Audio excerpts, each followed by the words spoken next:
नमस्कार दोस्तों, परमेश्वर का धन्यवाद करते हैं। फिर से एक बार हम आज आपके बीच में हमारे YouTube चैनल वचनों के प्रकाशन के द्वारा हम आपके पास आते हैं।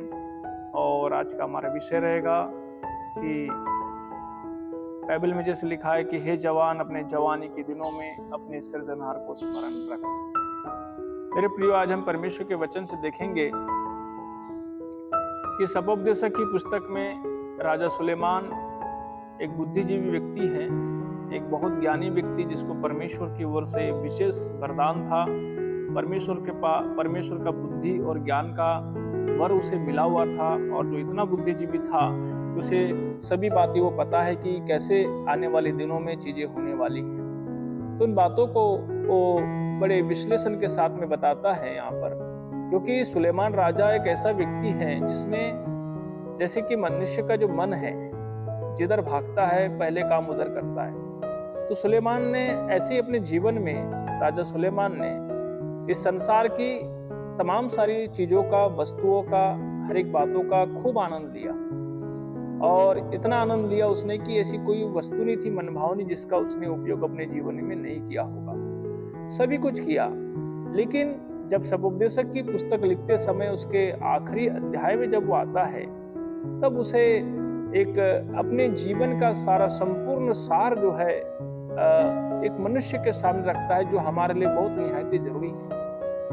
कई बार हम अपने जीवन में ऐसी ही गलतियां कर रहे हैं। संसार की कई सारी वस्तुओं का आनंद ले लेकर हम अपनी उम्र को, अपने जीवन के समय काल को हम बर्बाद कर रहे हैं, और फिर जब उसमें असफल हो जाते हैं तब हम पश्चाताप करते हैं, तब हम पछतावा होता है, फिर वापस हम उस परमेश्वर को खोजने लग जाते हैं। लेकिन उसमें एक सबसे बड़ी समस्या यह है कि हमारा समय, हमारा वक्त, हमारा पैसा और हमारी आयु जो है हम कई सारा गवा के बैठ जाते हैं, और फिर बाद में पछताते हैं। लेकिन उस समय हमारे पास समय नहीं होता है, उम्र नहीं होती है, और हमारे पास संसार का जो धन है वो भी नहीं होता है। सब कुछ गवा के बैठे रहते हैं, और तब पछतावा करने से भी हमें कोई फायदा, खासम खास लाभ नहीं होता है। मेरे प्रियो, सबोपदेशक की इस पुस्तक से और इस सुलेमान राजा के इस अनुभव से हम लोगों को विशेष करके जरूर सीखना चाहिए। यहाँ पर इसलिए राजा सुलेमान ने जवान व्यक्ति को टारगेट करके बताना चाहता है, क्योंकि जवान व्यक्ति है जिसके पास समय रहता है, जवान व्यक्ति है, उसके पास अवसर है, उसके पास बल है, बुद्धि है, ज्ञान है, ताकत है, सब कुछ उसके पास है। लेकिन उस समय पर उसका उपयोग यदि अच्छे से करता है तो आने वाले दिनों में परमेश्वर उसको अपने साथ में, राज्य में रखेगा, प्रभु यीशु मसीह के साथ वो रहेगा। यदि वो इसको बर्बाद कर देगा तो मेरे प्रिय, फिर उसे किसी प्रकार का अवसर, मौका दोबारा नहीं दिया जाएगा। तो मैं आपके सामने जो वचन पढ़ने जा रहा हूँ उसको बड़े ध्यान से सुनेंगे, और उसके ऊपर फिर हम लोग मनन करेंगे। आज का वचन है सबोपदेशक की पुस्तक 12 अध्याय के उसके पहले वचन से मैं आपके सामने पढ़ता हूँ।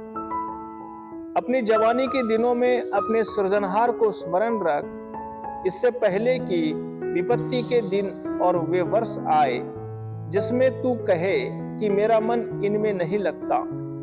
इससे पहले कि सूर्य और प्रकाश और चंद्रमा और तारागण अंधेरे हो जाएं, और वर्षा होने के बाद बादल फिर घिर जाएं। उस समय घर के पहरुए कांपेंगे और बलवंत झुक जाएंगे, और पिसनहारियां थोड़ी रहने के कारण काम छोड़ देंगी, और झरोखों में से देखने वालियां अंधी हो जाएगी, और सड़क की ओर के किवाड़ बंद होंगे, और चक्की पिसने का शब्द धीमा होगा, और तड़के चिड़िया बोलते ही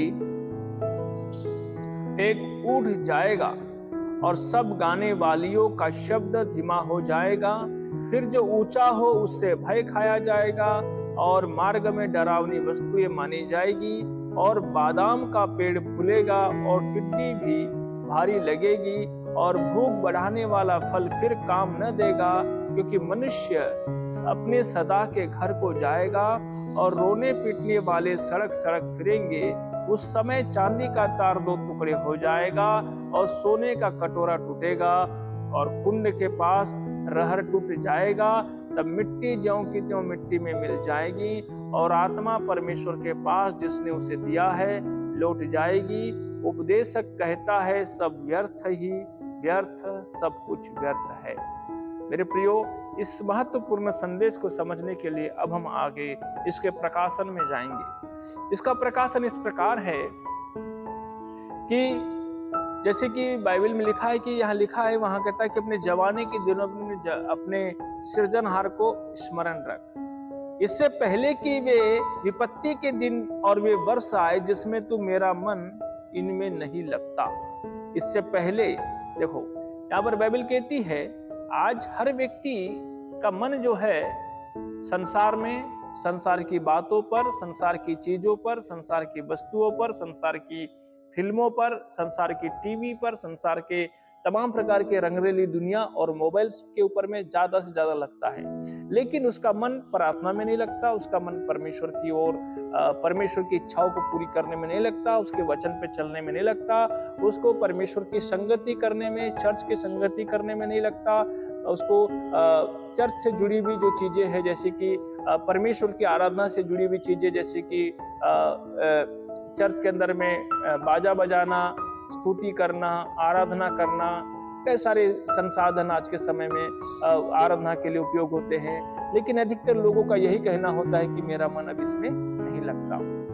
तो मेरे प्रियो, यहाँ पर कहता है यदि तेरा मन यहाँ नहीं लगता तो एक दिन ऐसा होगा, वो विपत्ति के दिन आएंगे और वो वर्ष आएंगे जिनमें तब तू कहेगा कि मेरा इन दिन में नहीं लगता। माने सपोपदेशक का लेखक राजा सुलेमान हमें आने वाले महाक्लेश काल के उन 7 वर्षों के बारे में बोल रहे हैं, जो आज के समय हर व्यक्ति, हर विश्वासियों को अधिक से अधिक जानने की आवश्यकता है, क्योंकि उन दिनों में यदि समझ लो मसीह लोग या संसार के लोग यदि पहुंच गए चाहता है, हालांकि उस आने वाले उस महाक्लेश काल के दिन के विषय में परमेश्वर के बहुत सारे सेवकों ने, नबियों ने और भविष्यवक्ताओं ने बताया है, इवन प्रभु यीशु मसीह ने बताया है, और सबसे अंतिम में हम देखते हैं तो मेरे प्रियो हमें यूहन्ना ने बताया है, और उसके बाद सबसे हम पहले में देखते हैं तो दानिएल नबी ने बहुत ज्यादा विस्तृत जानकारी हमको आने वाले महाक्लेश काल के विषय में दी है।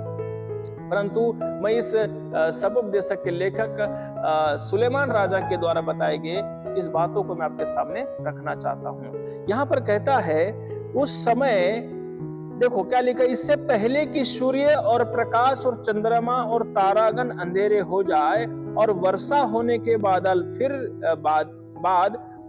फिर घिर जाए। बाइबल कहती है प्रभु यीशु मसीह ने कहा अंतिम समय में सूर्य, चांद और तारों का प्रकाश चला जाएगा, सूर्य अंधियारा हो जाएगा, पूरी तरह से मेरे प्रिय धरती पर जो आज हम रोशनी देख रहे हैं वो रोशनी समाप्त हो जाएगी। उसके बाद कहता है पानी गिरेगा, फिर बादल आ जाएंगे, फिर बरसात होगी, फिर बादल आते रहेंगे, फिर बरसात होती रहेगी, कई सारी घटनाएं, ये सारे दुनिया का सिस्टम जो है अनबैलेंस हो जाएगा, पूरे संसार का सिस्टम अनबैलेंस हो जाएगा। उसके बाद कहता है उस समय घर के पहरुए कांपेंगे और बलवंत झुक जाएंगे। यदि आपके घर में कोई चौकीदार है, आपके घर पर यदि कोई पहरा देने वाला पहरेदार है, तो बाइबल कहती है कि वो भी डरेंगे, वो भी थरथराएंगे, वो भी कांपेंगे, क्योंकि उस महाक्लेश काल के दिन समय में कोई व्यक्ति आज मनुष्य का भरोसा यदि अपने पैसे पे है, अपने रुतबे पे है, अपने पद पे है, अपने अच्छी खान पान की वस्तुओं पे है, बहुत सारी चीजों पे आज इंसान का भरोसा है, लेकिन उस दिन सारा भरोसा खत्म हो जाएगा।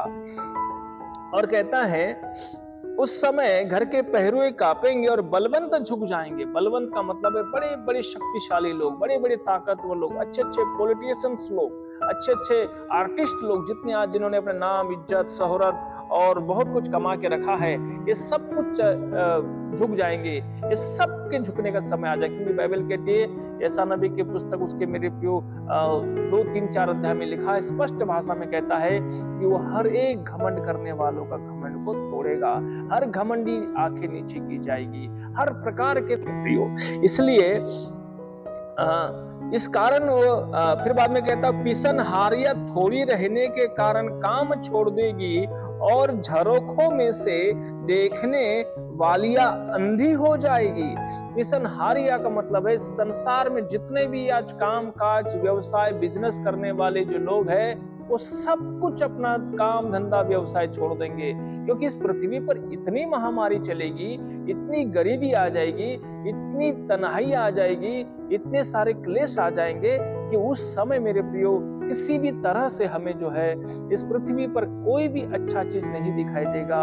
इसका वर्णन बाइबल में बार बार कहता है। इसलिए उस यहोवा के दिन से तुम डरो। मेरे इस वीडियो हमारे चैनल पे आपने एक बार मैंने और प्रचार किया था यहोवा का दिन करके, आप उसको अवश्य सुनिएगा, देखना उसमें हमने विस्तृत जानकारी दिया है उस आने वाले महाक्लेश काल के दिन के विषय में। उसी प्रकार से मेरे पे कहता है पर और सड़क की और किवाड़े बंद होंगे और चक्की पिसने का शब्द धीमा हो जाएगा। सड़क के किवाड़े बंद हो जाएंगे।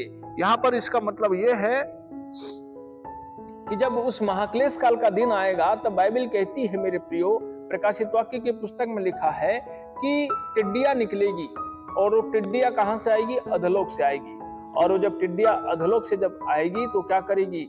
वो लोगों को डसेगी। वो टिड्डियों का आकार कैसा होगा? उसका चेहरा जो है मनुष्य का सा होगा। वो एक लोहे की झिलम और पीतल की झिलम पहने हुए होंगे, और साथ ही उनकी जो पूंछ रहेगी उसका पूंछ बिच्छू के आकार के जैसा होगा, और उस पूंछ में डंक रहेगा, और वो डंक यदि किसी को एक बार पड़ेगा उसकी पीड़ा 5 महीने तक रहेगी। इसलिए जैसे आपने पिछले समय में लॉकडाउन का अनुभव किया है, ऐसे ही टोटली अपने दरवाजे, अपने खिड़कियां, अपने सब कुछ को बंद कर देंगे, क्योंकि बाइबल में बताता है मेरे प्रियो कि उसका होशे की पुस्तक में ऐसा लिखा है कि वो जो टिड्डियां जो है एक खिड़की के छोटे से छेद से भी वो इंसान के घर के अंदर प्रवेश कर जाएगी, और वो टिड्डियां केवल एक अपना डंक मारेगी और भाग जाएगी, और इंसान पीड़ा के मारे तड़पते रहेगा। इसलिए सड़क जो है पूरी बंद और सूनी हो जाएगी। इसलिए कहता वचन में और चक्की पिसने का शब्द धीमा हो जाएगा। और चक्की पिसने का शब्द मतलब समझते ना, खान पान की जो वस्तुएं हैं, जितने भी आज रोटी, आटा, दाल, चावल, आप जितने भी संसार में जो पिसान की चीजें हो रही है वो सब कुछ खत्म हो जाएगी। कोई इंसान काम करने में उसकी रुचि नहीं लगेगी, क्योंकि घर के बाहर निकल नहीं पाएगा, और निकलने के बाद में उसे बहुत पीड़ा और तकलीफों का अनुभव सहना पड़ जाएगा। इसलिए मेरे प्रियो बहुत ही दुखदायी और कष्ट से भरा हुआ दिन होगा। और तड़के चिड़िया बोलते ही एक उठ जमा हो जाएगा। आज हम देखते हैं कि ठहाकर भी नहीं लगेगा। वो दिन में जाने से पहले आप चाहिए अभी हर व्यक्ति को कि प्रभु के यीशु मसीह के साथ उसके अनंत राज में प्रवेश कर ले, क्योंकि आज का जो समय परमेश्वर ने आपको और मुझको दिया है बहुत मूल्यवान समय है मेरे प्रियो। ऐसा समय हमें दोबारा बार बार नहीं मिलेगा। फिर बाद में कहता है और भूख बढ़ाने वाला फल फिर काम न देगा, क्योंकि मनुष्य अपने सदा के घर को जाएगा, और रोने पीटने वाले सड़क सड़क फिरेंगे। दुनिया में रोना पीटना, कोलाहल मचने का शब्द इतना हो जाएगा कि लोग हाहाकार करेंगे, लोग छाती पीटेंगे, लोगों के जीवन में खाना पीना सब कुछ हराम हो जाएगा, और बहुत सारी चीजें जो है दुनिया में मेरे प्रिय लोगों को परेशान करके रख देगी। उस समय चांदी का तार 2 टुकड़े हो जाएगा और सोने का कटोरा टूटेगा।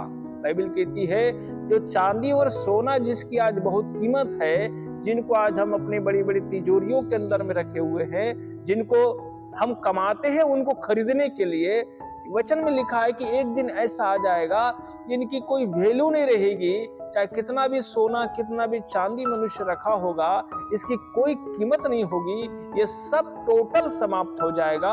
और लोग इसको बाइबल में लिखा है मेरे प्रियो, उसमें यशायाह नबी की पुस्तक में लोग क्या करेंगे, सोने चांदी की वस्तुओं को छछुंदरों और चमगिदड़ों के आगे में फेंकेंगे। एक दिन ऐसा आ जाएगा।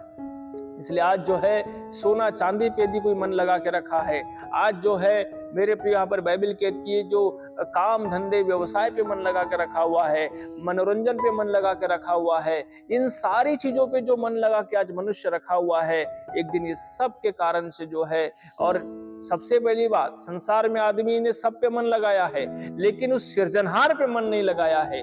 इसलिए सुलेमान राजा बोलता है कि जिस जिस चीजों पर आप और दुनिया मन लगा के रखी है, अपने मन को उसमें से हटाइए और अपने सृजनहार को स्मरण करिए, अपने परमेश्वर को स्मरण करिए, क्योंकि उसकी इच्छाओं को पूरी करिए, उसकी मर्जी को पूरी करिए, उसके आज्ञाओं पर चलिए, उसकी बातों को मानिए, नहीं तो अंतिम समय में बहुत बड़ी बातें, आज बहुत बड़ी बातों का सामना मेरे प्रियो इस वर्तमान युग को और संसार के लोगों को करना पड़ सकता है, जिसके लिए हमारे पास समय नहीं होगा और ना ही पछताने का समय होगा, ना ही किसी बात का समय होगा। इसी प्रकार से यहाँ पे क्या कहता है, तब मिट्टी ज्यों की तो मिट्टी में मिल जाएगी और आत्मा परमेश्वर के पास जिसने उसे दिया लौट जाएगी।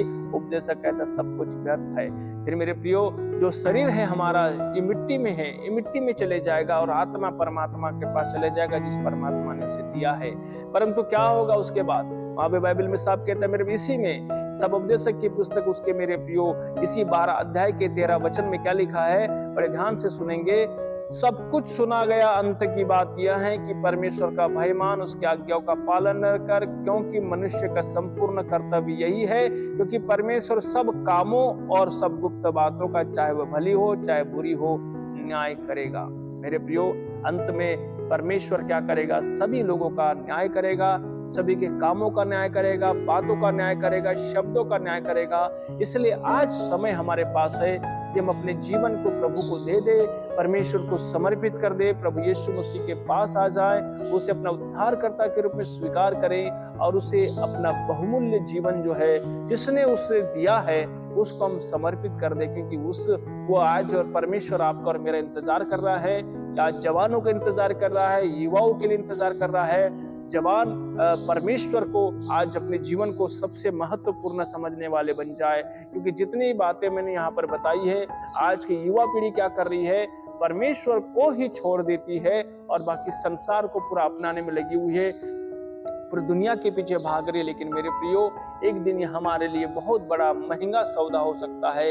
इसलिए आज हम अपने जीवन को प्रभु के हाथ में समर्पित करें और प्रभु यीशु मसीह को अपना जीवन दे दे, क्योंकि प्रभु यीशु मसीह हमारे पापों को क्षमा करने और हमारे पापों से हमें छुटकारा देने के लिए वो इस पृथ्वी पे आया था, ताकि हम सब लोग निजात पा सके और प्रभु यीशु मसीह के साथ उसके अनंत राज में पिता के साथ हम राज कर सके और प्रवेश कर सके। मेरे प्रियो, और मैं विश्वास करता हूं, क्योंकि ये बातें जो सुलेमान राजा बोलता है, ये सारी बातें जो है हर एक भविष्यद्वक्ता ने बोला है, हर एक भविष्यवाणी करने वाले ने बोला है, परमेश्वर की हर एक कि सचमुच मेरे प्रिय आज हमें उस परमेश्वर की बातों को मानने और समझने की ज्यादा से ज्यादा जरूरत है। मैं समझता हूँ कि आपने इस वचन को सुना है और विश्वास करता हूँ कि आपने इस वचन के द्वारा आशीष पाई है।